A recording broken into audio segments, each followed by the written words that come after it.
What you're about to hear started as a family argument and ended as the kind of revenge no one in that house ever forgot.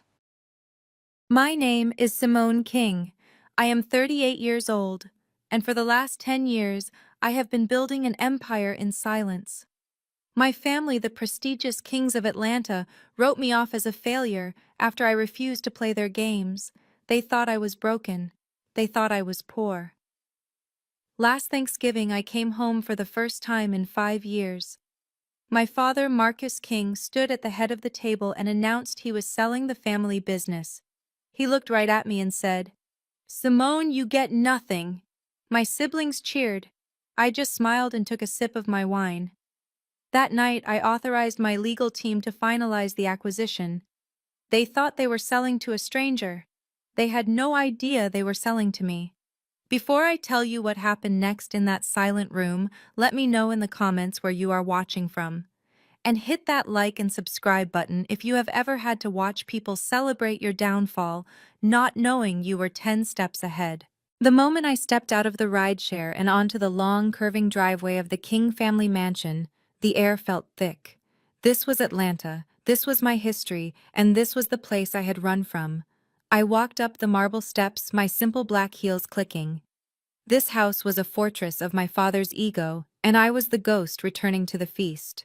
The front door was already open. I stepped inside. The whole family was already in the grand foyer, champagne flutes in hand.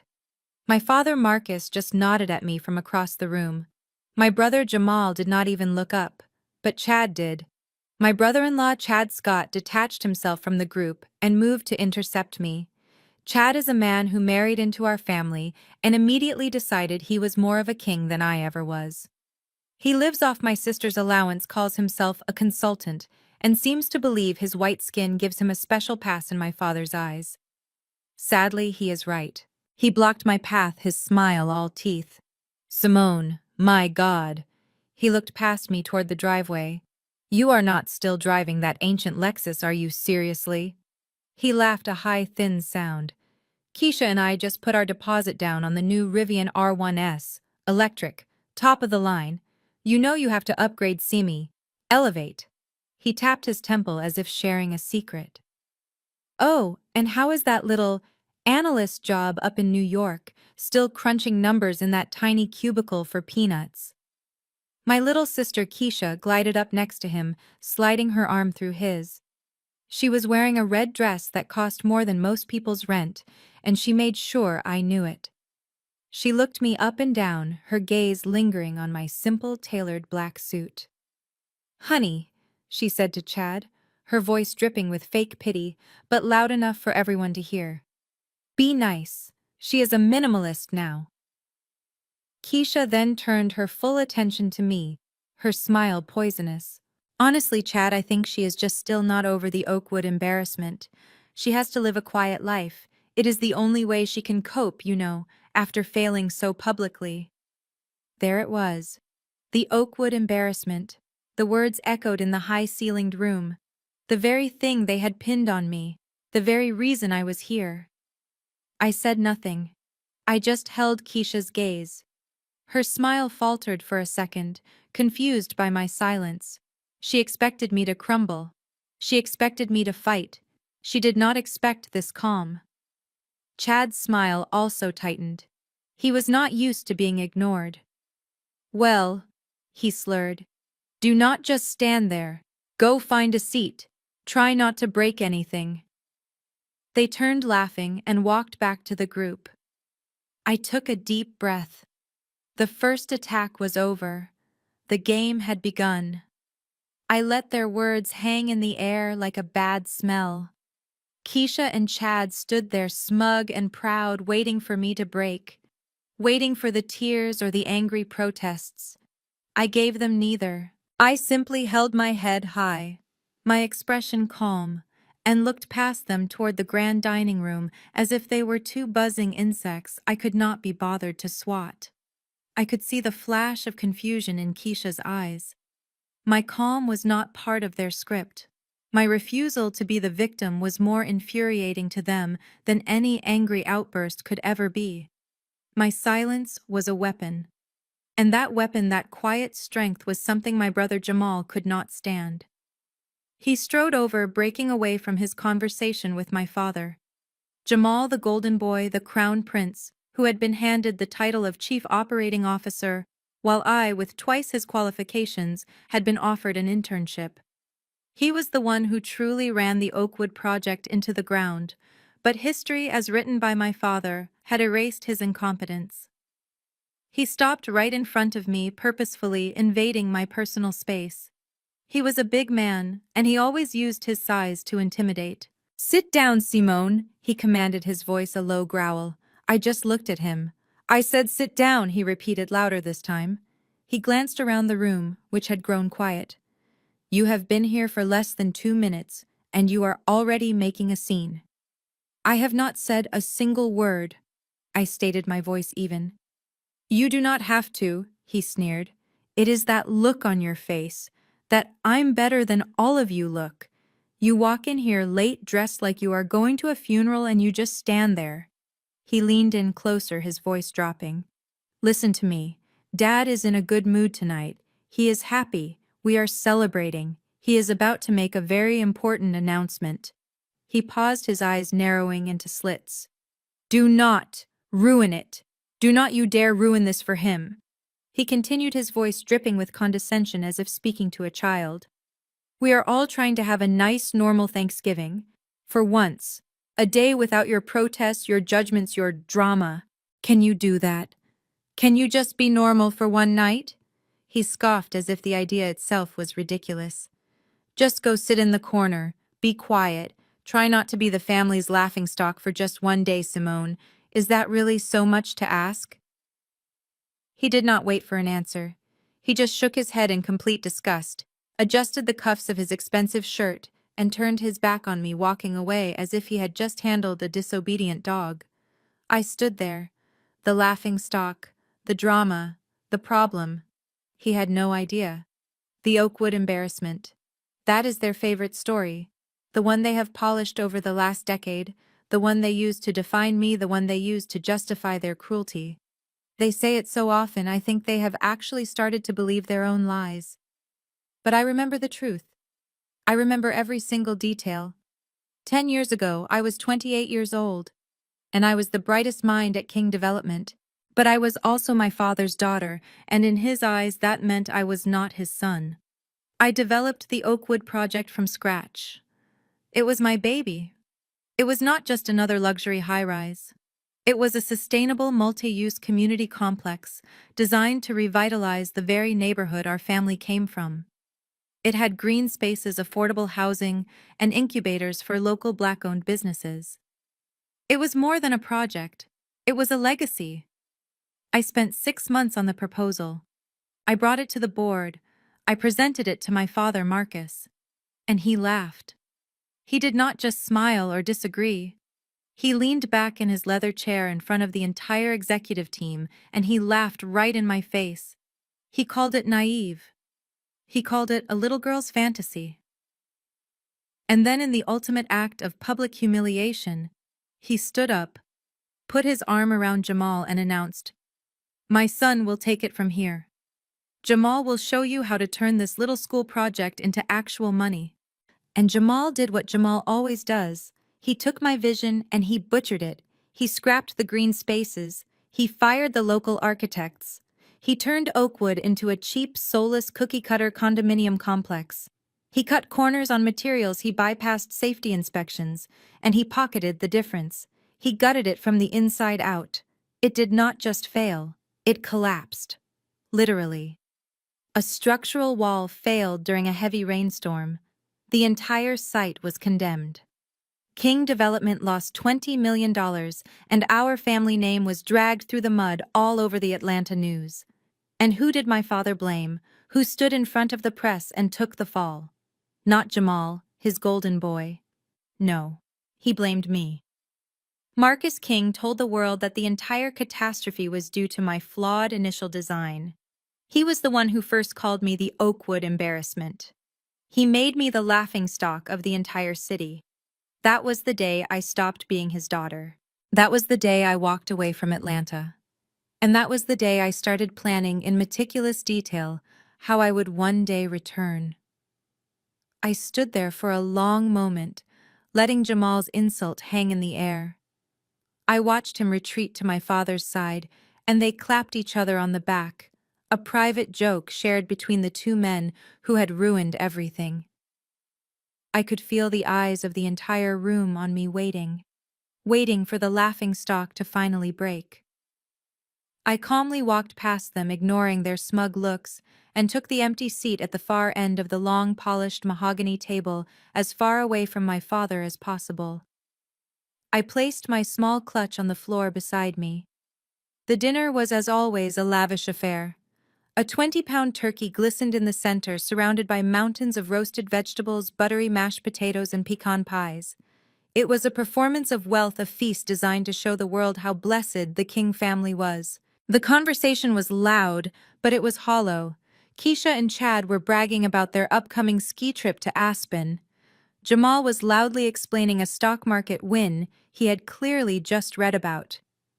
My father Marcus sat at the head of the table like a king on his throne observing his court. And then it happened.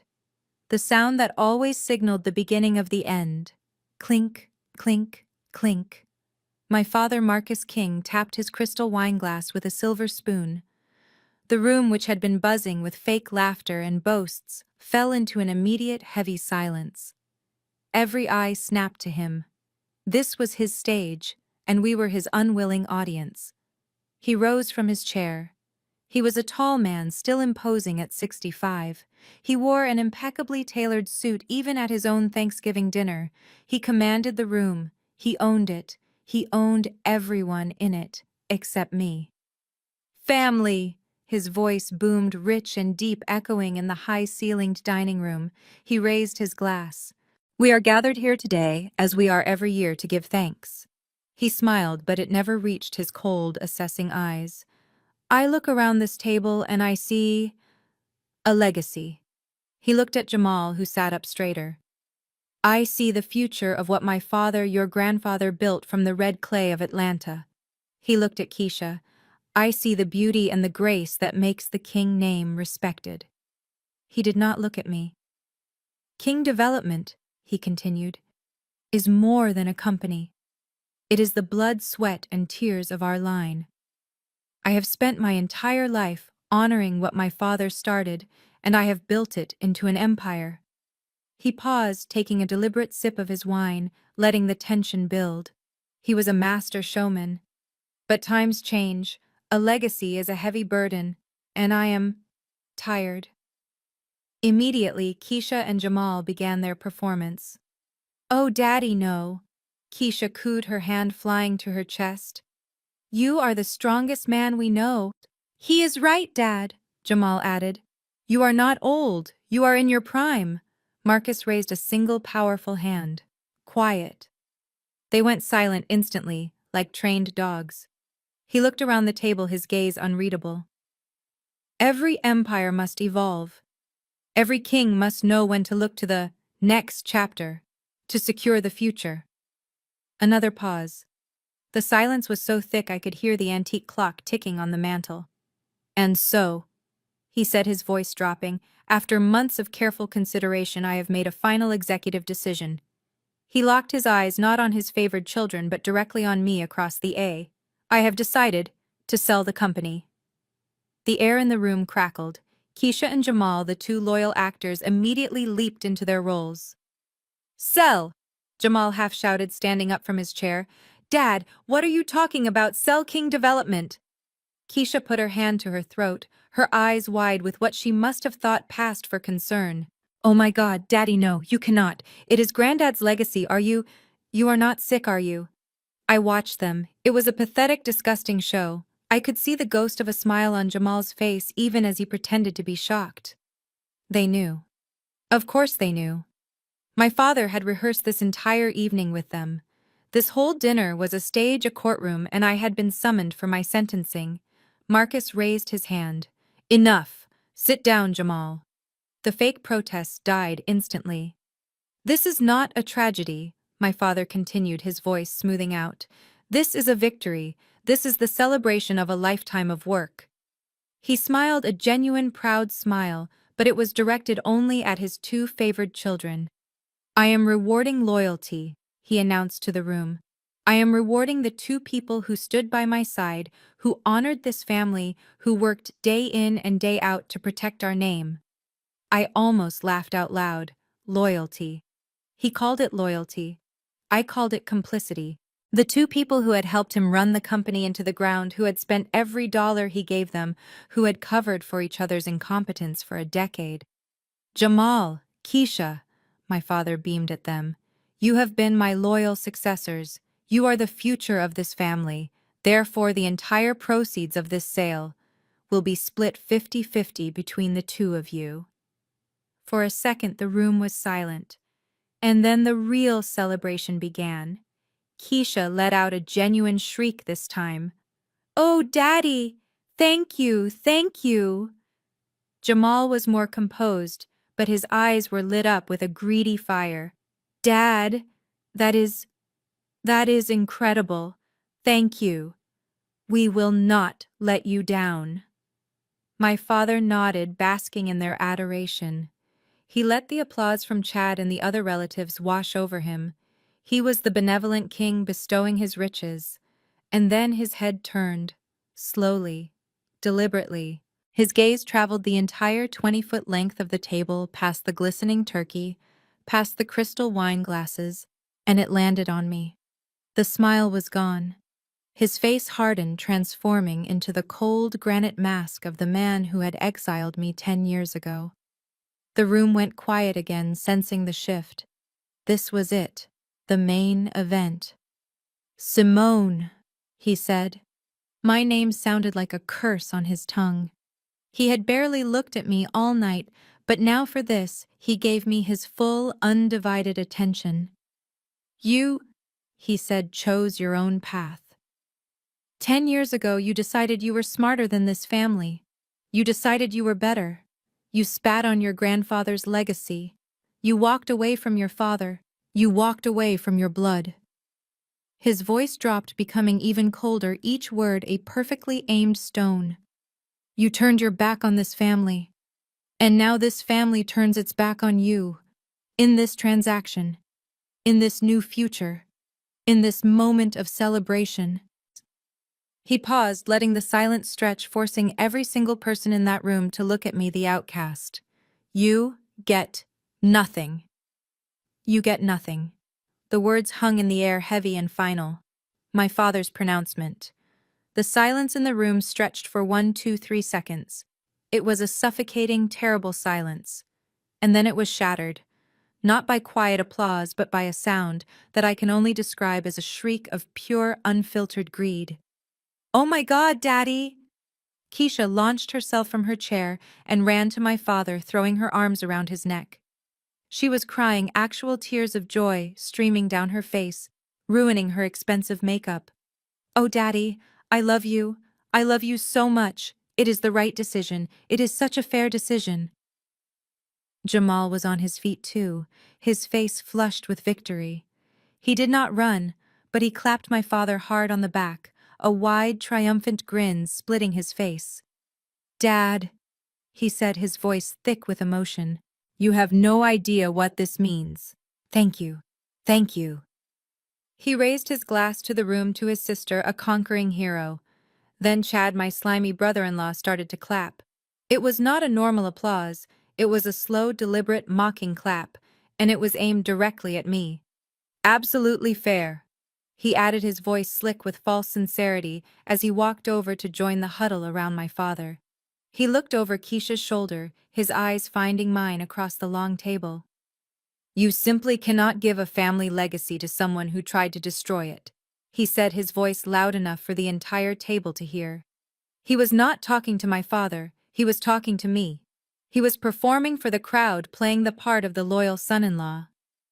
And then he did it. He winked, a slow, condescending, "I win you lose" wink. That was the moment. The moment all the pieces of their pathetic, cruel little play clicked into place. They were not just celebrating their newfound wealth. They were celebrating my public execution. They were dancing on the grave they had spent the last 10 years digging for me. They had gathered me here in my childhood home on a day meant for gratitude to put a final humiliating stamp on my failure. I watched them, Keisha weeping with joy, Jamal beaming with pride, Chad smirking with superiority, and my father, Marcus King, soaking in their adoration like a starved man finding a feast. They looked like vultures picking apart a carcass. And I did not say a word, I just smiled. A small, private, almost imperceptible smile. I took a slow, deliberate sip of my wine. It was a full-bodied Cabernet. It tasted like victory. They thought the show was over. They thought they had won. But I knew the truth. The real show was just about to begin. The noise of their celebration was deafening. Keisha was still clinging to my father, and Jamal was pouring another round of champagne, his toast echoing through the room. "To the future!" he bellowed. "To the new kings!" Chad caught my eye again and raised his glass, his smirk wider than ever. Every single person in that room, from my father down to the catering staff, was waiting for me to break. They were waiting for the laughingstock to burst into tears. They were waiting for me to scream, to protest, to beg for scraps from the table. They were waiting for the broken 28-year-old girl I used to be. But I just sat there. I did not cry. I did not shout. I did not even flinch. Instead, I let that small, private smile grow. It was not a happy smile. It was not a sad smile. It was the smile of a chess player who has just seen the checkmate 5 moves away. I slowly, deliberately picked up my heavy cloth napkin and dabbed the corners of my mouth. I set my wineglass down on the polished mahogany table. The sound was a soft, definitive click. That tiny sound cut through the celebration like a knife. The laughter and cheering in the room tapered off like a radio dial being slowly turned down. My father, still being embraced by a sniffling Keisha, looked at me, his brow furrowed in confusion. Why was I not crying? Why was I not begging? I met his gaze. I held it. "An interesting decision, Dad," I said. My voice was calm. It was clear. It was crisp. It was not the voice of a victim. It was the voice of an executive. It carried across the entire room. The last bits of chatter died instantly. The silence was now absolute. Keisha let go of my father, her tear-stained, joyful face, now a mask of pure, baffled confusion. Jamal froze, the champagne bottle hovering halfway to a glass. Even Chad's smirk faltered. "What?" my father said, his voice no longer celebratory but wary. "What did you just say?" I said. I repeated, leaning forward just slightly, my eyes never leaving his. "That it is an interesting decision, a fascinating business move." I let the words hang in the air. I could see the wheels turning in their heads. This was not in their script. This was not the part where the villain monologues and the victim weeps. I was not following the rules. I smiled a little wider this time, showing just a hint of teeth. "It makes me curious. I am intrigued." I looked at my father, the great, powerful Marcus King, who had just publicly disinherited me. "I am just wondering," I said, my voice as smooth as silk. "Who is the buyer?" My question, "Who is the buyer?" echoed in the silent room. My father's face, which had been frozen in confusion, slowly began to change. He processed my calm tone, my smile, my complete lack of tears, and he made a fatal mistake. He misinterpreted my poise for pathetic desperation. He thought I was trying to find some tiny crack, some way to stay in the conversation. He decided in his arrogance to humor me one last time, to show me just how completely I had lost, and how grand his victory was. He let out a short, pitying laugh. "Who is the buyer?" he repeated, as if I was a child asking about his complex work. "You think you would know them?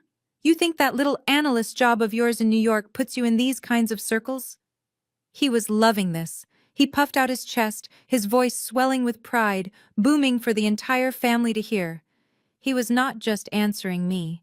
He was putting the final jewel in his own crown.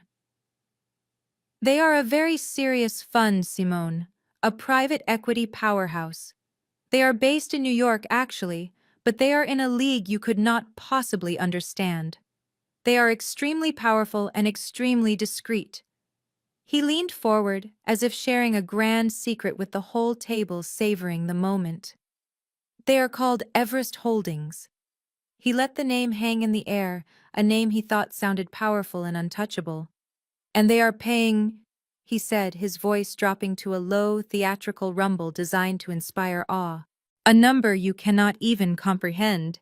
$86 million. $86 million. The number landed on the table like a bomb. Keisha gasped, her hands flying to her mouth. Jamal's eyes looked like they were about to pop out of his head. Chad just whistled low and long. My father beamed, soaking it all in. He had his audience back. He had won. And I started to laugh. It was not a quiet smile this time. It was not a giggle. It was a real, deep, uncontrollable laugh. It started in my stomach and just exploded out of me. I could not stop it. I put my head back, and I laughed, the sound echoing off the high ceilings and the polished wood. The celebration in the room died instantly, but this time it was replaced with a stunned, horrified silence. They were all staring at me. They thought I had finally snapped. They thought the laughingstock had officially become hysterical. My father's face turned a dark, angry shade of red. "What?" he snapped, his voice sharp. "What is so funny? What is so funny about $86 million, Simone? Have you finally lost your mind?" I took a deep breath, trying to control myself. I wiped a single tear of laughter from the corner of my eye. I placed my hands flat on the table, centering myself. I looked up. I looked right into the eyes of my father, the king on his throne. "Everest Holdings," I said, my voice finally steady, but still vibrating with amusement. "Dad," I said, and I smiled, a full, bright, genuine smile. "I am Everest Holdings." The room went silent. The silence in that room was no longer just quiet. It was a physical thing. It was a heavy, weighted blanket pressing down on all of us. I could hear the antique clock on the mantel ticking, tick-tock. Each sound was like a hammer blow. Keisha's mouth was hanging open, a perfectly round O of disbelief. Jamal was completely frozen, his arm still raised, the champagne bottle still hovering. Chad's smug wink was gone, replaced by a pale, slack-jawed confusion. But all eyes were on my father, Marcus. He was staring at me. His face, which had been red with anger moments before, was now a strange, mottled, ashy gray. He seemed to be searching my face, looking for the lie, looking for the hysterical, broken girl he had exiled. He found instead a CEO. He was the first one to break, not with a question, but with a roar. "Nonsense!" he bellowed. The word exploded from him so loud it made Keisha jump. "Nonsense!" he repeated, slamming his fist down on the mahogany table. The crystal glasses and silver forks jumped. "You are lying." He pointed a thick, trembling finger at me from across the table. "You sit there in my house on this day, and you lie to my face. You think this is a joke?" He was regaining his confidence, his anger fueling him. "I have been in negotiations for 6 months. I know who I am dealing with. I have spoken to their vice president. I have had meetings with him. I know the man. His name is Michael Harrison. Michael Harrison." He said the name like it was a trump card. He looked around at the family as if to say, "See, I have proof." He is a serious man, a professional, a veteran of the industry. And then he delivered the line he thought would end the argument. The line he thought proved beyond a shadow of a doubt that I was a liar. "He is a white man, a 50-year-old white man." He stood there panting, slightly triumphant. He thought he had caught me. He thought he had exposed my desperate, childish bluff. I did not flinch. I did not even look surprised. I simply nodded, as if he had just confirmed a minor detail. Exactly, Dad, I said. My voice was still calm, but now it cut through the room like ice. Michael Harrison, he is wonderful, an excellent VP of acquisitions. He is 61, not 50, but you were close. His golf game is terrible, but his negotiation skills are first rate. My father's face faltered. What are you talking about? I am talking about Michael, I said. I hired him. I hired him 3 years ago from a rival firm. I gave him that title. I gave him that generous bonus structure. I leaned forward, and I made sure every person at that table could hear my next words. I hired Michael for this specific deal because I knew Dad. I knew you would never ever take a meeting seriously with a 38-year-old black woman, even if she was your own daughter. You would never respect me. You would never believe I could build an empire. I looked around the table at Jamal, at Chad. You only trust the Michaels of the world. You only respect the men who look just like the men you have always done business with. So I gave you a Michael. My father's face was a mask of utter disbelief, but his arrogance was a fortress. He was still fighting. You are lying, he hissed, his voice low and dangerous now. You are insane. You are a delusional, pathetic girl sitting here spinning fantasies. You hired him. He laughed, but the sound was brittle and sharp. You could not afford his dry cleaning. Jamal found his voice joining the attack. She's just trying to save face, Dad. She's making it all up. She's pathetic. This is just sad. Chad nodded, his smirk returning. It is really sad to watch Simone. Just give it up. I looked at them. The three of them united in their delusion, still so sure of their world, still so sure I was the failure they had created. You are right, Dad, I said, my voice soft.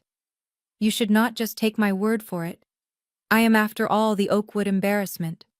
You need proof. I reached into my small, simple black clutch bag. I pulled out my phone. It was the latest model, sleek and black, but they did not notice that. They were too busy watching me like three hawks waiting for a mouse to twitch. What are you doing now? Marcus sneered. Are you going to Google Everest Holdings to show us the website? Are you going to call your little analyst friends to back you up? Something like that, I replied. I unlocked the screen. I went to my favorites. I tapped the name at the very top. The contact did not read Michael. It simply read EH Ops. And I did not just call. I made a video call. The room was silent as the phone began to ring, the sound echoing unnaturally. 1 ring. 2 rings.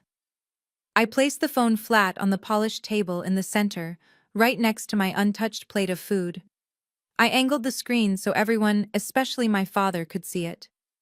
And on the 3rd ring, the call connected. The screen lit up. And the face that appeared was the exact man my father had described. Michael Harrison. He was older, distinguished, with silver hair, sitting in what looked like a beautiful wood-paneled study, a fireplace roaring behind him. He looked powerful. He looked professional. He looked, as my father had so triumphantly pointed out, very white. My father actually gasped. That is him, he yelled, pointing. That is Michael Harrison. That is the man. Michael on the screen looked slightly confused, taking in the chaotic scene of a family dinner table. He started to speak. Simone, I thought we... I cut him off, my voice clear and strong. Pardon the interruption, Michael, I said. I know you are with your family for the holiday. I just needed you to confirm a few details for my family. The moment I used that tone, Michael Harrison's entire demeanor shifted. The casual confusion vanished. His back straightened. He snapped into the role of an employee speaking to their superior. He looked directly into the camera. Of course, Madam CEO, he said. His voice was crisp, respectful, and carried perfectly from the phone's speaker. No intrusion at all. Is everything proceeding as planned? Are the final acquisition documents ready for your signature, Madam CEO? The 2 words hit the room like a physical blow. There was a sudden, sharp, shattering sound. I turned my head. Keisha. Her hand was frozen in the air, but the crystal wine glass she had been holding was gone. It had slipped from her completely numb fingers. It hit the hardwood floor, exploding in a spray of dark red wine and 1,000 glittering fragments. Keisha! Chad yelled, jumping back as the wine spattered his pants. But Keisha did not move. She did not even look at the broken glass or the spreading stain. She was staring at my phone, her face paper white, her mouth hanging open. CEO, she whispered, her voice a tiny, trembling, broken sound. He called her. CEO. The sound of the breaking glass was the only thing that moved. For a full 10 seconds, nobody else did. Keisha just stared at the red wine spreading like blood across the floorboards. Chad was dabbing at his pants, his face pale. My father Marcus was frozen. His eyes locked on Michael's face on the phone screen, his entire world visibly short-circuiting. But then I saw it. The first one to move was Jamal. His head had been down, staring at the table as if in a daze. Now his head slowly came up. His eyes, which had been wide with shock, began to narrow. I could see the primitive, greedy gears grinding in his head. He was not processing the betrayal. He was not processing the lie. He was processing the number. $86 million. A slow, strange, oily smile began to spread across his face. Wait a minute, he said, his voice quiet at first, then growing with excitement. He looked past my father. He looked past Keisha. He looked right at me, and his smile became a huge, idiotic grin. Wait just one damn minute, he boomed, and he started to laugh. It was a nervous, high-pitched laugh. CEO Simone, you are the CEO. He shook his head as if I had just pulled off the most amazing prank. So, all that, he waved his hand around the room.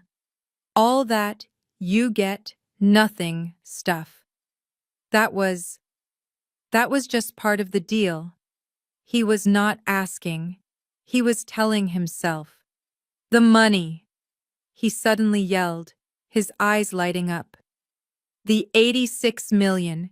It is still here. It is with you.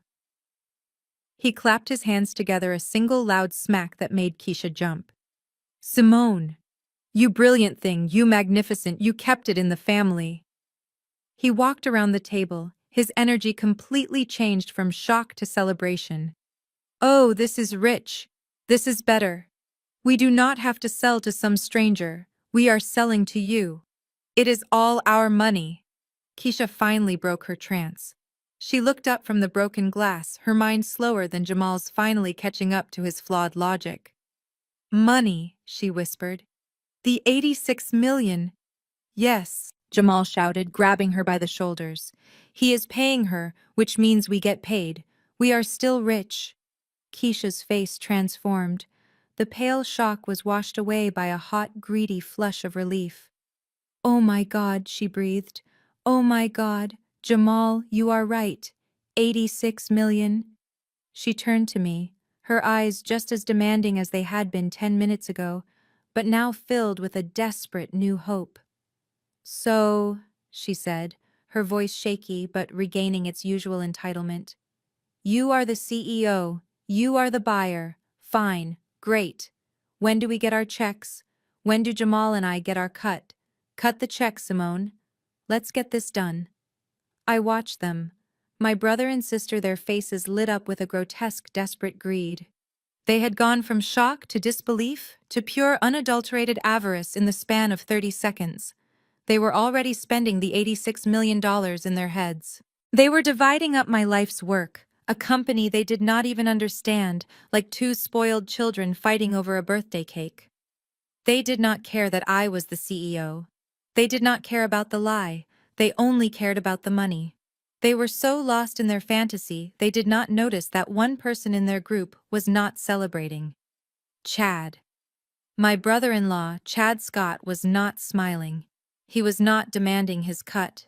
He was standing behind Keisha, his face pale, his eyes narrowed, and he was staring at me. He was the only one in the room besides me who was actually thinking. Hold on, Chad said. his voice cutting through Keisha's excited babbling about a new boat. "What is it, honey?" Keisha snapped, annoyed at the interruption. "We are talking—" "No," Chad said, shaking his head slowly. He never took his eyes off me. "I do not get it. I do not get it." He pushed past Keisha and took a step toward the table. "You," he said, pointing at me. "You are a CEO." He said the word like it was poison. "You are the girl who ran the Oakwood project into a $20 million lawsuit. You are the one who ran off to New York. You are an analyst." "An analyst," he spat. "We all know it. You sit in a cubicle and you crunch numbers for some faceless bank." He was pacing now, his mind spinning, trying to make the pieces fit his worldview. "How does an analyst just get a fund like Everest Holdings?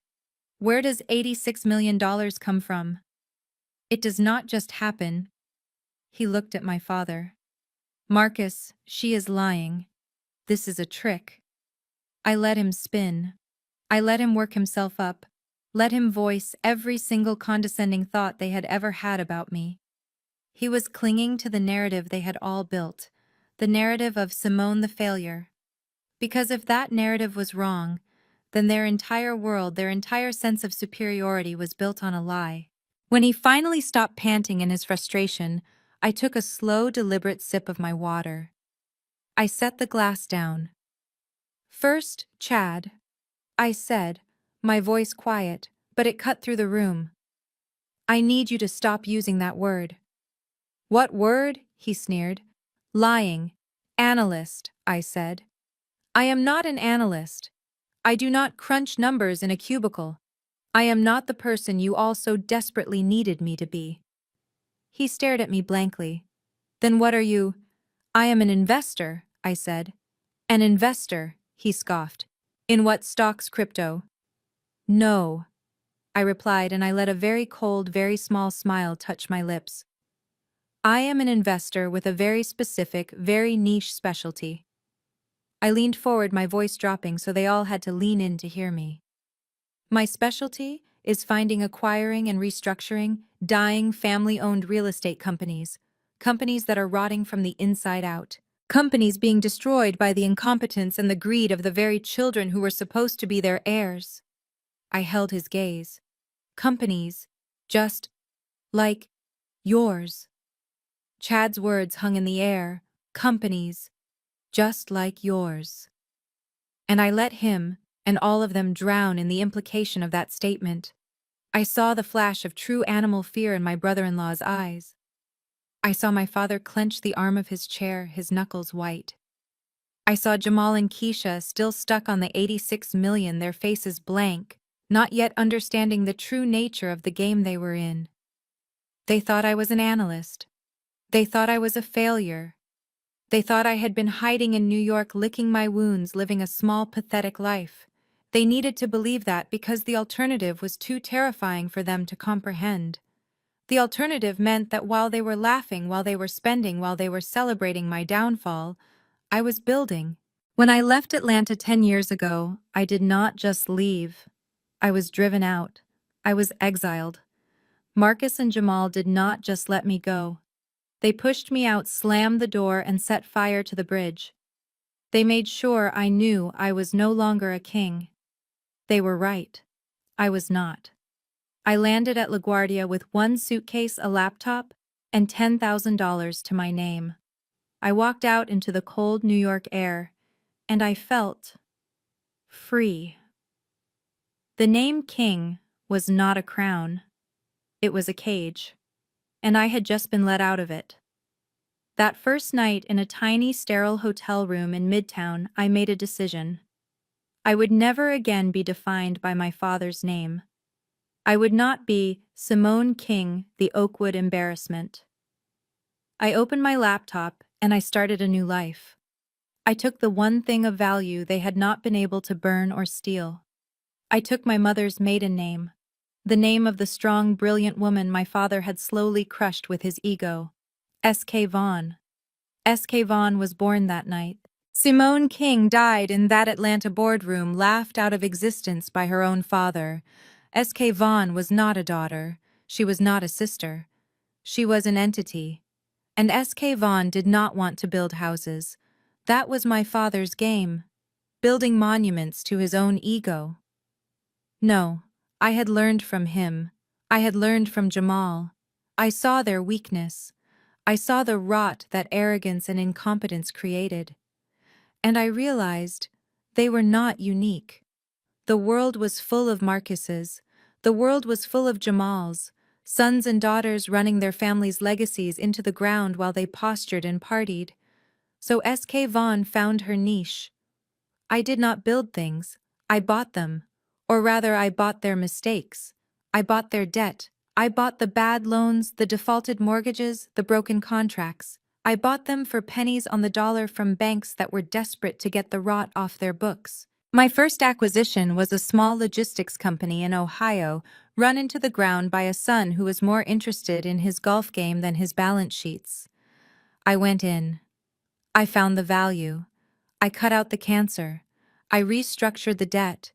And I sold it 6 months later for a 2,000% profit. I did it again, and again, and again. I was not just an investor.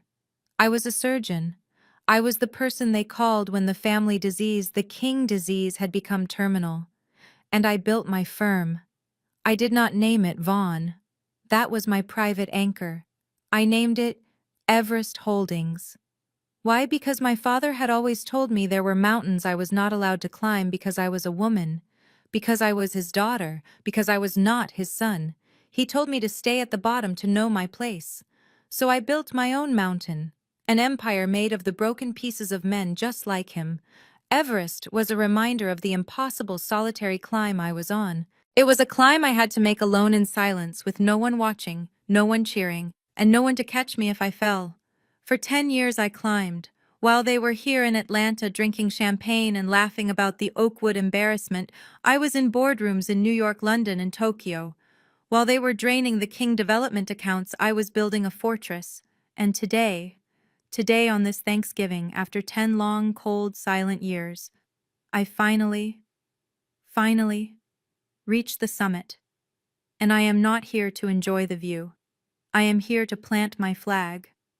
My words, companies just like yours, landed in the center of the room, and for a moment there was absolute perfect silence. I watched the impact. I saw Chad, the fast-talking arrogant brother-in-law, take an involuntary step back, his face pale and clammy. He finally understood he was in a game he did not know the rules to. I saw Keisha, her brow furrowed in genuine painful confusion. She was still trying to process CEO. She had not even begun to understand the implication of dying. And I saw my father Marcus, a great fallen statue, his eyes locked on my phone, his entire body rigid. They were all silent. All of them. Except one. Enough. The voice was Jamal's. It was not a shout of fear. It was a roar of frustration. He slammed his hand flat on the table, making the remaining glasses rattle. I have had enough of this, enough. He stormed toward my end of the table, his face red and puffy. I am sick of your little cryptic New York games, dying companies, restructuring, investors. He spat the words out like they were sour. Who do you think you are? We get it, he yelled, his voice cracking. You are smart. You are not a failure. You are a big, scary CEO. Congratulations. You won the family argument. You proved Dad wrong. Are you happy now? He leaned over the table, his knuckles white as he gripped the wood. I did not lean back. I just held his gaze, which was watery with rage, and I realized confusion. I do not care about any of that, he growled, his voice dropping. I do not care about your specialty. I do not care about Michael on the phone. I care about one thing. He straightened up, his confidence returning, puffing himself up for the family. The deal. Dad is selling. You are buying. The number is $86 million. That is the only part that matters. The rest is just noise. Keisha's head snapped up, her hope instantly rekindled by his stubborn confidence. He is right, she chimed in, her voice shrill. 86 million. That was the deal. Dad said we get the money. Jamal pointed his thick finger directly at my face. So stop it. Stop with the philosophy, stop with the smug little smile, and stop trying to scare everyone. It is Thanksgiving. Just answer the simple question. He paused, doing the math in his head, his face a mask of pure entitled greed. And when does Keisha get our money? When do we get our $43 million each? There it was. The bottomless, breathtaking arrogance. He had heard everything I said. He had understood nothing. He was still my father's golden boy, his hand out waiting for his allowance. I let the silence stretch. I let his question, his 43 million, hang in the air like a bad smell. I looked at Keisha, who was nodding eagerly, her eyes bright with imagined riches. I looked at Jamal, who was staring at me demanding. I did not smile. My face was flat, cold. "Oh, Jamal," I said. My voice was very, very quiet, forcing them all to lean in. "The money," I said, shaking my head just once, a tiny slow motion. "The $86 million. I let out a small, quiet breath, almost a sigh. "That," I said, "that is the most interesting part of all." I let my words, "that is the most interesting part of all," hang in the room for a full 10 seconds. I watched the two of them. Jamal, my brother, stood there, his chest puffed out, his face red with impatience. He was still the golden boy, still the crown prince demanding his inheritance. He had heard CEO, but his brain had immediately translated it to banker. Beside him, Keisha was literally vibrating. Her eyes, wide and hungry, darted between me and Jamal. The broken glass at her feet was already forgotten. She was calculating. 86 million, her share. 43 million, the house in Aspen, the new G-Wagon, the boat. She was already spending it. They were not listening to me. They were not seeing me. They were just seeing a vault that had unexpectedly but conveniently opened. I turned away from their grasping, needy faces. I looked back down at the sleek black phone on the table. Michael Harrison was still there, his face a perfect mask of professional patience. He was waiting. He knew his role. He knew the script. I had, after all, written it for him. "Michael," I said.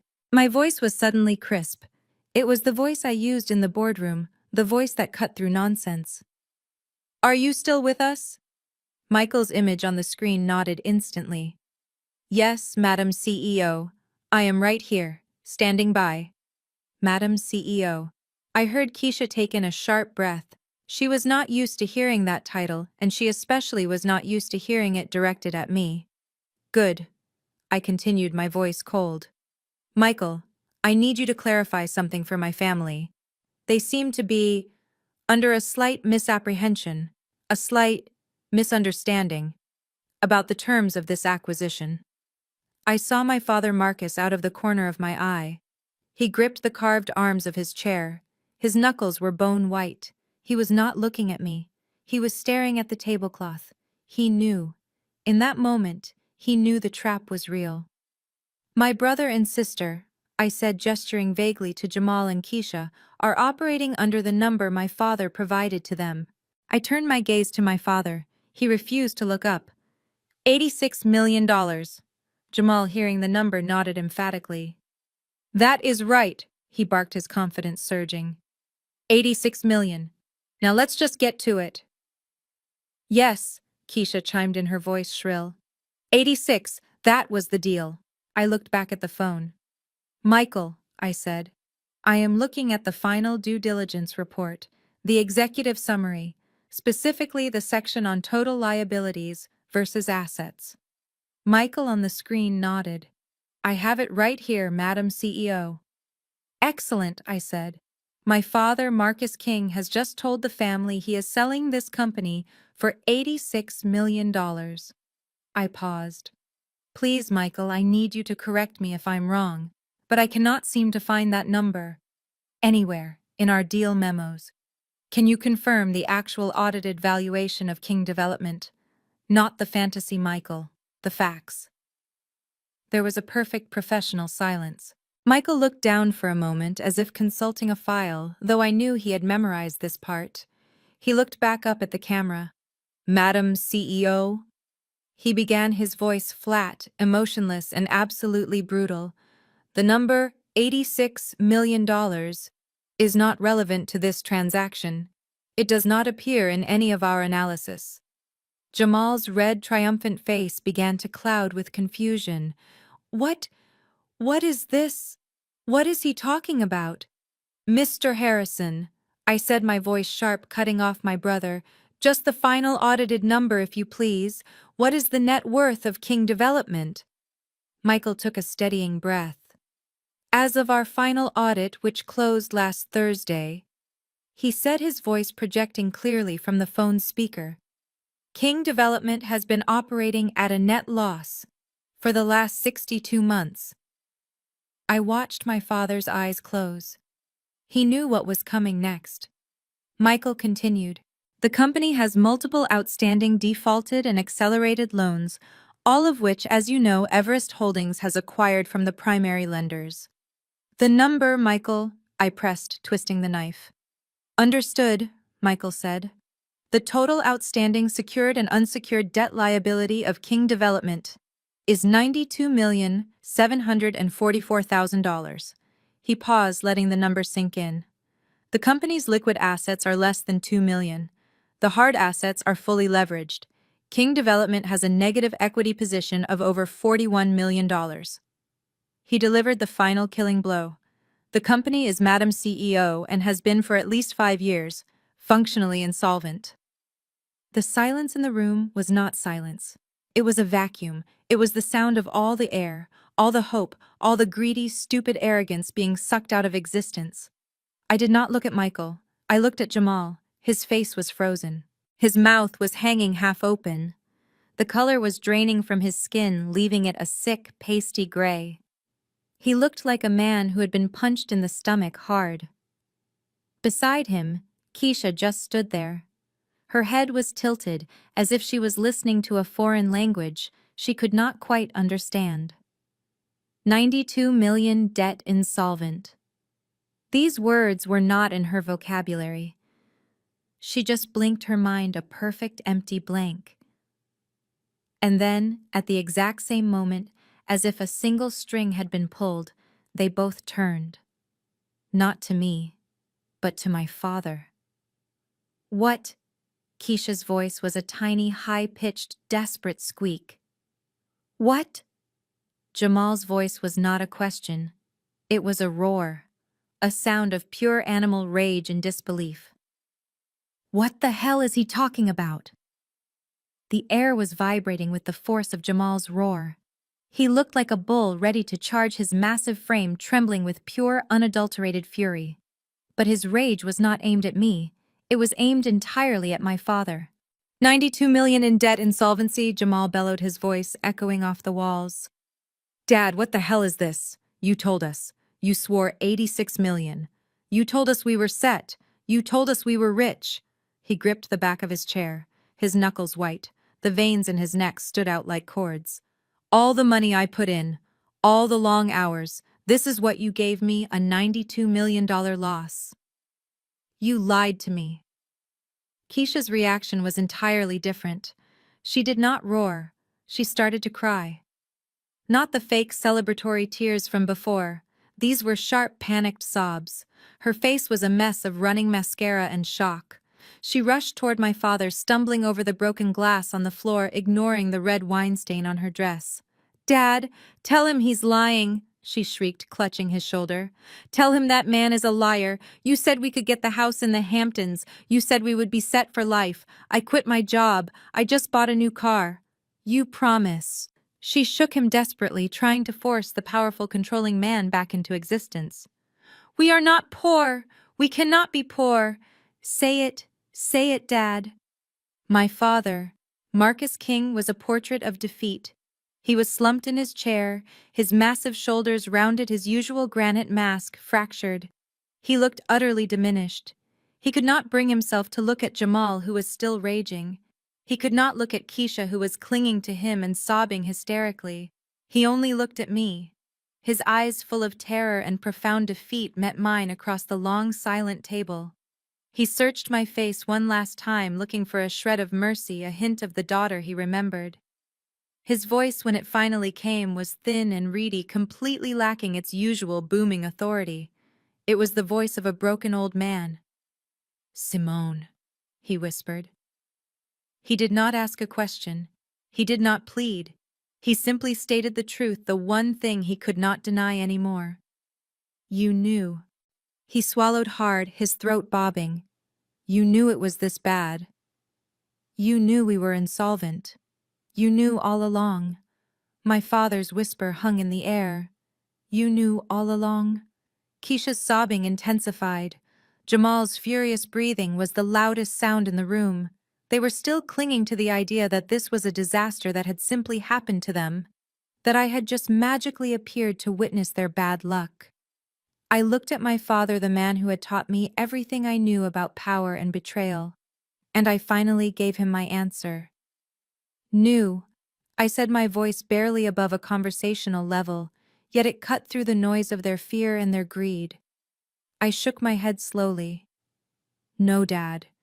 You have it completely wrong." My voice became sharper, clearer. "I did not know it was this bad. I made sure it got this bad." The room went completely silent again. Keisha's sobs stopped instantly. Jamal's head snapped up, his eyes widening in comprehension. Chad, who had been leaning against the wall, stood ramrod straight. I looked at my father, delivering the final, crushing truth. "You see, Dad, Michael was not just my vice president. He was my scout. He was my canary in the coal mine." I leaned in, resting my arms on the table. 18 months ago, I started seeing the signs. The public lawsuits were bad enough, but the SEC filings, the delayed payments, the hemorrhaging cash flow. I knew King Development was terminal, but I also knew a terminal company needs an exit. "Your exit," I continued, "was supposed to be a public, humiliating bankruptcy. King Development, the legacy of the great Marcus King, dissolving in a court of law. The headlines would have been brutal, your reputation would have been destroyed, and Jamal and Keisha would have been forced to sell this house to cover the bank's losses." I gestured to Michael on the phone screen, still patiently waiting. "But Michael and we gave you another option. We gave you a graceful exit. We gave you Everest Holdings." I looked at Jamal, who was slowly backing away, his face pale. "You did not sell the company to me, Jamal. You did not sell the company at all. You were begging me to take it off your hands." I let the full weight of that statement sink in. I was not the buyer. I was the savior. The only difference was that my salvation came with a price tag they could never repay.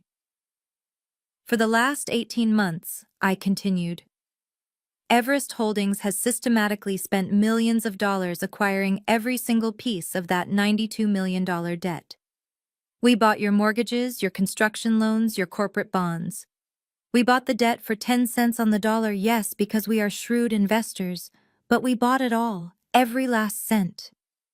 You did not sell King Development to me for $86 million? I looked at my father, my voice dropping to a harsh whisper. "You signed the papers to transfer ownership to me in exchange for one thing, Everest Holdings agreeing to absorb and wipe out the $92 million debt you had accumulated." I paused. The air was thick with their absolute defeat. "The $86 million figure," I said, looking from my father to Jamal, and finally to Keisha, whose eyes were now streaming with fear.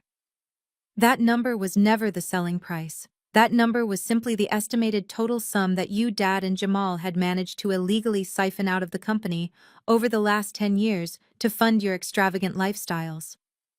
I leaned back, resting my case. "The transaction you signed was not a sale. It was an intervention. It was a way to save your family name from public ruin. And that number, that glorious 86 million you were so excited about, that is the amount of money you need to prepare to explain to the IRS and the Securities Commission. Not the amount of money you are receiving. The truth of the debt, the $92 million weight hung over the table. My father was silent, defeated. Keisha was staring at the red wine stain as if she could rewind time. Chad, the opportunist, was already positioning himself by the door, calculating his escape. They were all broken. All of them except Jamal. He was a cornered animal. And like a cornered animal, his last defense was rage and denial. No! Jamal roared. He slammed his fist down again, this time hard enough to make the serving dishes jump. The noise was terrifying. He was breathing hard, his eyes darting around the room, desperately seeking a lifeline, a different story, any story but the one I had just told. And he found it where he always did. The old worn-out lie. The one that had worked for 10 years. "It's you!" he screamed, his voice thick with a rage so primal it actually shook. "It's all your fault, Simone. All of it." He pointed a thick, trembling finger directly at my face. "You want to talk about siphoning money? You want to talk about debt?" He took a large, ragged breath. "The company was fine before you. It was stable, but you had to come in with your crazy, pointless Oakwood project.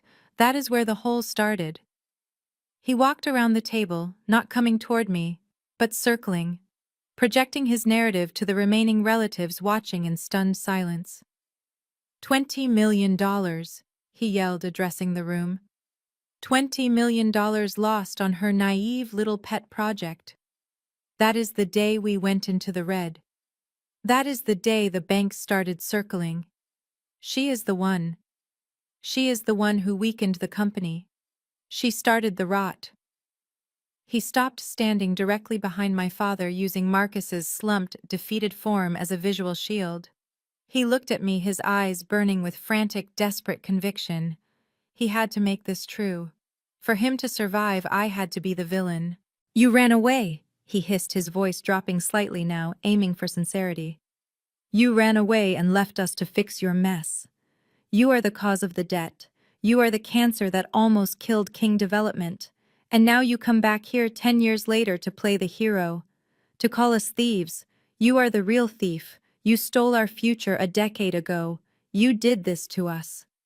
He leaned over the table, his face twisted with hatred, projecting all his own sins onto me one final time. "All of this, Simone, every single damn bit of it, is because of you."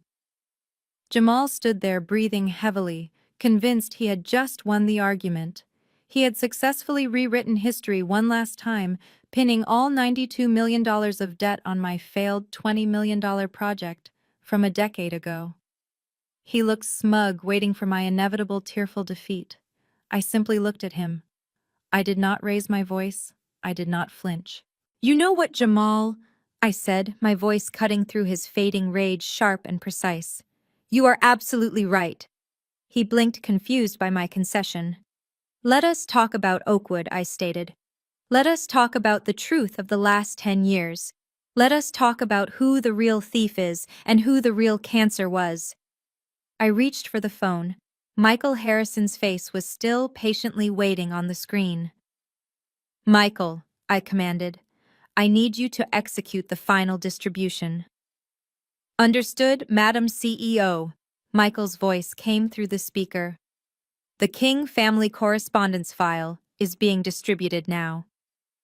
I watched, cold satisfaction filling me, as 4 separate phones on the dining table, my father's, Jamal's, Keisha's, and even Chad's, all made the same distinct jarring ping sound of an incoming email attachment. Their heads snapped down simultaneously, checking their devices. I watched them scroll.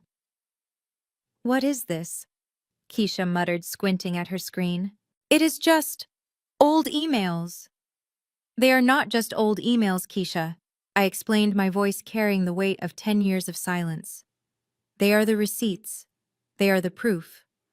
I looked directly at Jamal. The first attachment, Jamal, is dated June 12th, 10 years ago. It is an internal memo I wrote to you and Dad.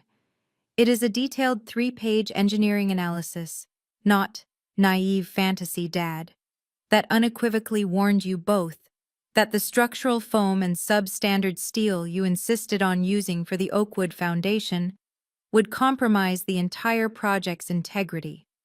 My father's face, already ashen, was turning green as he scrolled through his phone.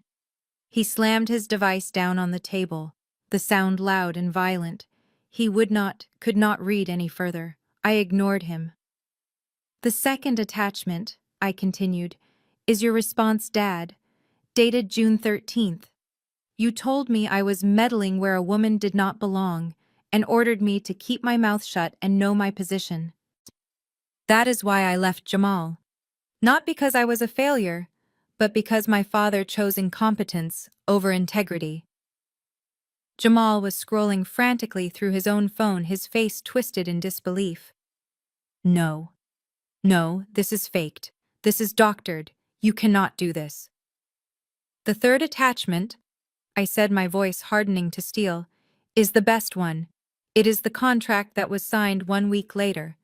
The contract that shifted the construction to a shell corporation that no one in this room had ever heard of. A company that, according to Michael's forensic audit, exists only on paper and is solely owned by a holding entity in the Cayman Islands. I leaned in. You want to talk about theft, Jamal? That shell corporation was used to skim $5 million in quality material funding out of the Oakwood budget and straight into a private account. $5 million. That is not a failure, Jamal. That is a felony. That is embezzlement. I looked him straight in the eyes, my voice a brutal whisper. You did not lose $20 million because of my design. You lost $20 million trying to steal 5. And the only reason you did not end up in handcuffs that day is because Dad, the great Marcus King, spent the next 18 months pulling strings and cashing favors to cover your criminal backside. I looked at the entire family, sweeping my gaze from the father to the children. I did not weaken King development. I stated the ultimate truth finally spoken. I tried to save it. I warned you. I documented it. I abandoned my entire life and career here to avoid being an accessory to your crimes. The debt, the bankruptcy, the failure to secure $86 million, the collapse of this entire legacy, was not my fault. It was the direct result of the two people who have been so quick to call me a thief and a failure. I looked at Jamal, who had dropped his phone and covered his mouth with his hands. And you... I looked at my father, who was staring blankly at the wall. The two of you, I concluded, my voice ringing with finality, are the ones who killed King Development. Jamal had dropped his phone. It lay face up on the mahogany table, displaying the incriminating contract signed with the shell company. He stared at it, then at me, then back at the phone. The shock was too great for anger. It was a complete final short circuit. Keisha was still crying, though now it was a low, desperate sound. Her grief finally focused on the loss of money, not the loss of a legacy she never cared about. The only person not focused on the screens was my father. Marcus King, the great patriarch, the man who had controlled every dollar and every decision in this family for 4 decades, was visibly collapsing. He slowly slid down in his chair, his posture utterly broken, his expensive suit now looking like a discarded rag. His face was buried in his hands. The power was gone. The facade had cracked. He was just an old man who had lost everything, not in a great battle, but in a series of small, stupid decisions, fueled by a blind loyalty to his worthless son. When he finally lowered his hands, his eyes were wet and red. He looked past the table, past the food, past the screens, straight at me. The pride, the arrogance, the judgment, it was all gone. All that remained was a profound, helpless plea. "Simone," he whispered. His voice was raw, thin, and brittle. It was the sound of rock grinding into dust. "Please." He tried to lean forward, grasping for my hand, but I instinctively pulled back just a fraction of an inch, enough to stop him. "Please, my girl," he begged. This is enough. You have won. You have proven your point. You have proven you are smarter than us all. You have humiliated us. Please." His eyes darted around the room, settling on the heavy carved furniture and the portraits of our ancestors lining the walls. "This is the family's name," he pleaded, his voice rising in desperation. "It is my father's legacy. It is his house. You cannot just expose all of us. You cannot let them, the banks, the papers, the SEC. You cannot let them dissolve what grandfather built. It is all we have left. Simone, please. It is the family legacy. He looked at me with what he clearly thought was his most powerful card, the appeal to blood, to history, to my sense of duty. I looked back at him. My face remained cold. Legacy. I repeated the word, tasting it on my tongue. It felt bitter. You talked to me about legacy. I glanced at Jamal, who still sat frozen, unable to look up. This company, this house, this name, this family. I said, my voice quiet but devastating. It was never just yours, Dad. This was Mama's legacy too. It was her brilliant mind that helped Grandfather incorporate. It was her family's land this house sits on. I looked at him and I delivered the final emotional crushing blow. And you, Dad, you did not protect her legacy. You let your incompetence, you let your ego, and you let your blind, pathetic love for him. I nodded toward Jamal. Destroy everything she worked for. You protected a criminal, and you threw away the future of your wife's entire bloodline. My gaze hardened. I am not destroying the legacy, Dad. I am here to reclaim it. My father's plea, it is the family legacy, hung heavy in the air. But I had moved past emotion. I had moved past forgiveness. I had reached the stage of consequence. I looked away from my defeated father, my gaze now sweeping over Jamal and Keisha. They were still standing side by side, united not by love, but by the shared, terrifying realization that they were bankrupt. Jamal was leaning heavily on the table, his eyes vacant. Keisha was staring at the floor, a single broken sob escaping her lips now and then. I waited for their attention. When I had it, I delivered the final professional assessment. The time for talking about legacies is over. I said, my voice sharp and clear, the perfect voice of a CEO cleaning house. Now we talk about operations. Effective immediately, there are some necessary changes at King Development. I looked straight at my brother Jamal. Jamal, you are no longer the chief operating officer. In fact, you are no longer an employee. Jamal's head snapped up. What, Simone, you can't. I'm your brother. I run the company. You ran the company into $92 million of debt, Jamal. I corrected him calmly. I can and I will. As the legal owner of Everest Holdings, which now owns all assets and liabilities of King Development, I am formally terminating your employment. I then turned to my sister Keisha, whose face was already twisting into a fresh wave of panic. Keisha, your position as Director of Marketing is also terminated. You are both to clear out your desks and return all company property to Michael's team by the end of the day tomorrow. Keisha's wails became immediate and high-pitched. She rushed forward, grabbing my arm, but I stood firm, forcing her to let go. No, Simone, you can't fire us. Where will we go? What will we do? She screamed. The salary, the benefits, the company credit card.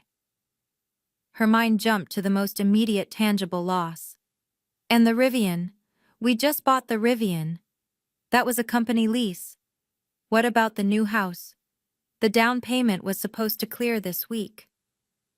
I shook my head slowly, answering her panicked questions one by one. The company credit card was frozen an hour ago. Michael has already notified the leasing agency regarding the Rivian.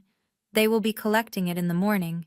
And as for the house, I paused, letting the silence maximize the blow. Your down payment bounced this morning because your accounts, which were heavily dependent on unauthorized transfers from King Development, are now completely empty. I looked at my brother and sister, two adults suddenly stripped down to nothing. The office you were coming back to tomorrow morning is now mine, I said. The keys, the company bank accounts, the client list, it is all under my control. You are officially locked out. I leaned in, meeting their terrified, desperate gaze. Welcome to the real world, Jamal. Welcome to the real world, Keisha. It is a place where every dollar is earned, not given, and it is where you both now belong. The dining room was silent once more, save for Keisha's soft, broken whimpering. Jamal was staring at the floor, processing the reality of unemployment and crippling debt. The King family empire had crumbled in the space of one Thanksgiving announcement. But one person still had a protest left in him. Chad, my brother-in-law, the man who had ridden their coattails for years, finally found his voice high-pitched and indignant. He stepped away from the wall and approached the table, his face a mess of betrayal and fear. He pointed a trembling finger not at me, but at the broken figure of his father-in-law. "Marcus," he cried, addressing my father, "you cannot let her do this. This is insane, Simone. You cannot do this to family." He looked at me, his eyes full of desperate appeal. "We are family. You can't just throw out your own blood, your sister, your brother, your father. This is not how family works." I turned my full attention to Chad, the man who had winked at me just an hour earlier. I let his words about family hang in the air, allowing the hypocrisy to taint the atmosphere. "Family," I repeated the word, tasting like ash. "You want to talk about family, Chad? You want to talk about what is owed to blood?" I looked past him to my father, who was still slumped watching me with a vacant, miserable expression. "You know what, Chad?" I said, my voice rising slightly, taking command of the room one final time. My father was right about one thing tonight. The entire room, Marcus, Jamal, Keisha, and the remaining stunned relatives, looked at me wondering what possible concession I could be making. I looked at my father and I repeated his words, but with a new devastating meaning. He said that today I get nothing. I paused. And you know what? He was absolutely correct. I shook my head slowly, my eyes cold and unflinching. Today I walked in here, and I received absolutely nothing. I received no father's pride. I received no brother's protection. I received no sister's love. I received no warmth. I received nothing but mockery, humiliation, and a final public act of rejection. I looked from my defeated father to my weeping sister and finally to my raging brother. I have already accepted my lot. I stated the finality of the statement ringing true. I accept the nothing you gave me. I do not want your pity, your approval, or your affection. That chapter of my life is permanently closed. I looked back at Chad, and my voice became a statement of justice, not revenge. "And you," I asked them all, Jamal, Keisha, Dad, and Chad, "you were so happy, so celebratory, so eager for me to walk away with nothing." I gave them a final chilling smile. "And now you have received exactly what you deserve for your decade of malice, your lies, your theft, and your boundless greed." My voice dropped to a low, powerful whisper. "You also get nothing." The room was utterly defeated. The heavy atmosphere of shame, fear, and loss was suffocating the remnants of the King family. My final words, "You also get nothing," had been the definitive closing statement, the gavel hitting the wood. I watched them one last time, analyzing the final tableau of their collapse.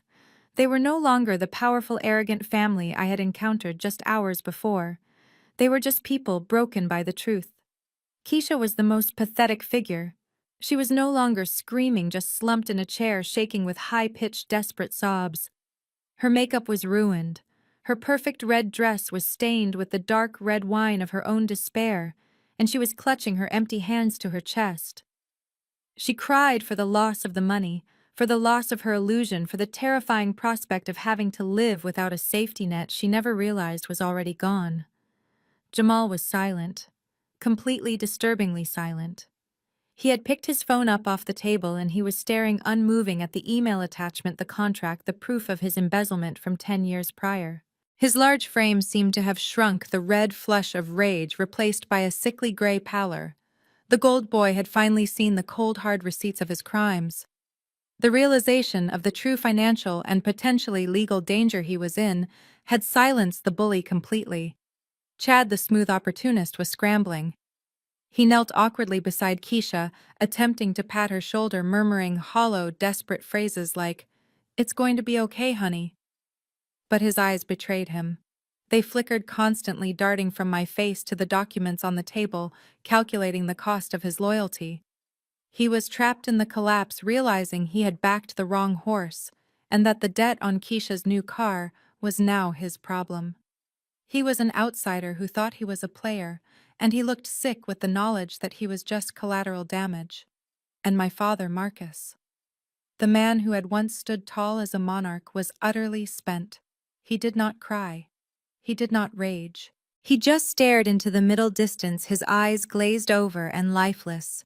In the span of an hour, the pressure, the lie, and the truth had added 20 years to his life. He was a shell of the powerful CEO who had tapped his glass just moments ago. He had lost his legacy, his children's loyalty, and his empire, all in the name of protecting a lie. He was simply waiting for the inevitable consequences of his own disastrous choices to catch up. They were all waiting. The game had ended. My father, Marcus, lifted his head slowly from his hands. His eyes, lifeless moments before, now focused entirely on me. All the anger, the pride, the arrogance was burned away, leaving only ash and confusion. He saw the cold, efficient CEO I had become, but he still searched for the daughter he had exiled. His voice was barely a whisper, a stark contrast to the booming authority it usually possessed. It was thin, trembling, and utterly broken. "Why?" he breathed out. "Why did you do this, Simone?" He swallowed hard, his voice laced with the final vestiges of his pain and bewilderment. He was not asking for a business explanation. He was asking for a reason for the betrayal, a justification for the destruction of his family. "Why go through all of this trouble?" he pleaded. "Why spend all this money, all this time, all this effort, just to ruin us? Why not just let the banks take it? Why take it over just to expose us all? Why Simone? Why this?" He gestured vaguely at the wreckage. Jamal's silence, Keisha's sobs, the entire ruined Thanksgiving dinner. He was appealing to the blood tie one last time, begging for an answer that would make sense of my decade-long siege. "We are your family.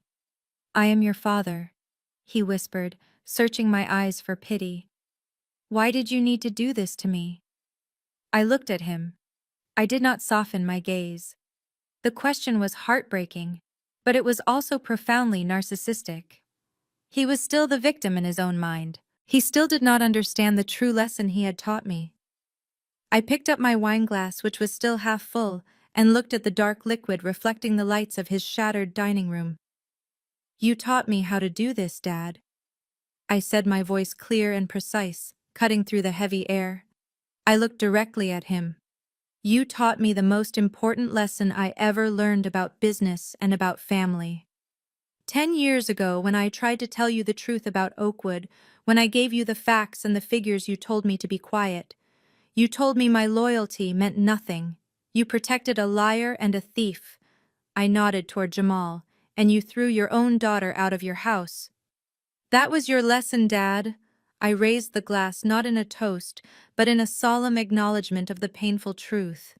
"You taught me that in this family and in this world you created, the only currency that matters is power, and the only person you can ever truly trust is yourself." "I learned that lesson very well, Dad." I concluded the ultimate cold affirmation. "I learned it perfectly." I stood silent, letting the gravity of my final words settle over my father. He just looked at me, a profound emptiness in his gaze. He had no more arguments. He had no more pleas. He was just a defeated man staring at the consequence of his own lessons. The silence that followed was heavy with finality. The last course of the Thanksgiving dinner had been served, digested, and utterly ruined. The performance was over. The sentencing was complete. Slowly, deliberately, I reached down and picked up my napkin from the table. It was heavy linen embroidered with the King family crest. I folded it once smoothly and placed it neatly back down beside my plate. It was a small act of composure in a room filled with chaos, a silent signal that my business here was concluded. I pushed my chair back from the table. The scrape of the mahogany legs on the hardwood floor was loud, a sharp, definitive noise. I did not look at Keisha's sobbing face. I did not look at Jamal's terrified slump. I looked only at the exit. You can't go home again. That old saying had echoed in my mind for 10 years. But standing here looking at the wreckage of the King dynasty, I knew it wasn't true. I had come home, and I had found exactly what I needed to find. I hadn't returned to this mansion looking for closure. I hadn't come for apologies or forgiveness or reconciliation. That girl died the day I left. That girl wanted to heal. The woman who returned wanted justice. I did not come back here to ask them to acknowledge my worth. I returned to take back what was rightfully mine. Not the money I had built far more than $86 million on my own, but the dignity, the truth, the legacy of my mother that my father had let rot. They thought I was coming back to beg for a share of a failing company. They thought I would be grateful for scraps. They were so busy congratulating themselves they never saw me coming. They never saw the 10 years I spent meticulously gathering their debts, their mistakes, and their betrayals, packaging it all neatly and serving it back to them on a silver platter. I turned away from the dining table, leaving the shattered pieces of their life. The broken glass, the spilled wine, the ruined greed behind me. I walked through the grand foyer, past the silent, stunned faces of the few remaining relatives and servants. I felt no triumph, only a clean, cold sense of quiet, final completion. I had executed my plan. I had closed the chapter. I had come home. And I had taken everything. I moved quickly, efficiently through the cold marble foyer, paying no attention to the stunned silence I left in my wake. My business with the kings was done. It was time to return to my own empire. I pulled open the massive front door of the mansion. The cool Atlanta night air rushed in, carrying the scent of pine and distant rain. I stepped out onto the portico, and there it was. My beat-up 10-year-old Lexus sedan was still sitting exactly where I had left it, an intentional final disguise. It was a visual reminder to the family of the failure they thought I was. But just behind it, pulled up discreetly near the gate, was the reality. A sleek obsidian black Maybach S-Class, its chrome trim gleaming under the mansion's floodlights. The car was a silent, opulent statement of power. It did not belong on this property, not in their worldview. It was too polished, too serious, too New York. The rear door was already being held open. Standing beside it was Michael Harrison. He had disconnected the video call moments after delivering the final debt figures, but he had obviously been waiting nearby, monitoring the situation. He was no longer the face on the screen. He was flesh and blood, my loyal 50-year-old white male vice president, a quiet symbol of my true authority. He met me at the foot of the steps, his face professional and unreadable. He did not ask what happened inside. He did not need to. He simply confirmed the mission was a success. "Madam CEO," Michael said, his voice low and respectful, "is everything satisfactory?" I paused at the door of the Maybach. I took one last long look back at the King mansion. It was dark now. The lights that had blazed with arrogance were dim, sullen. It was no longer a home.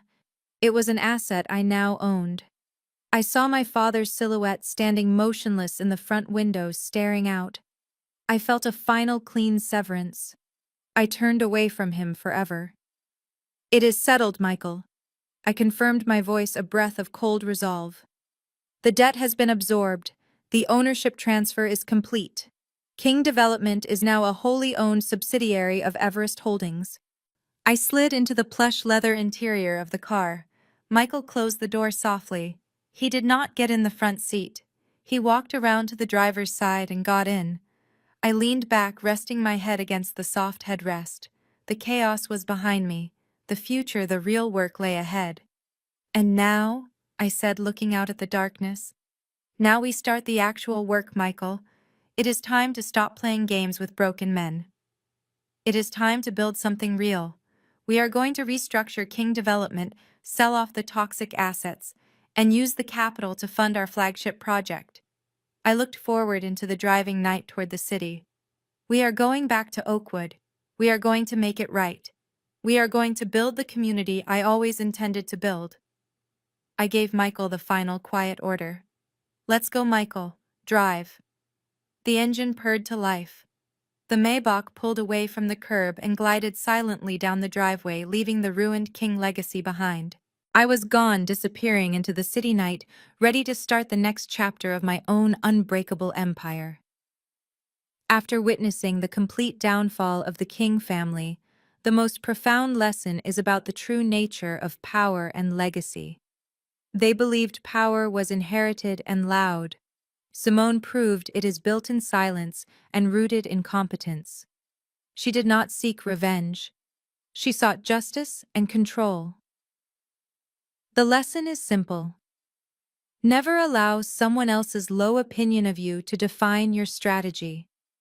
While they were focused on their temporary pride and public image, Simone was mastering the complex rules of finance and collecting the actual leverage, the debt. True wealth is measured not by assets displayed, but by liabilities controlled. Ready to build your own Everest hit-like and share the one truth your family underestimated about you.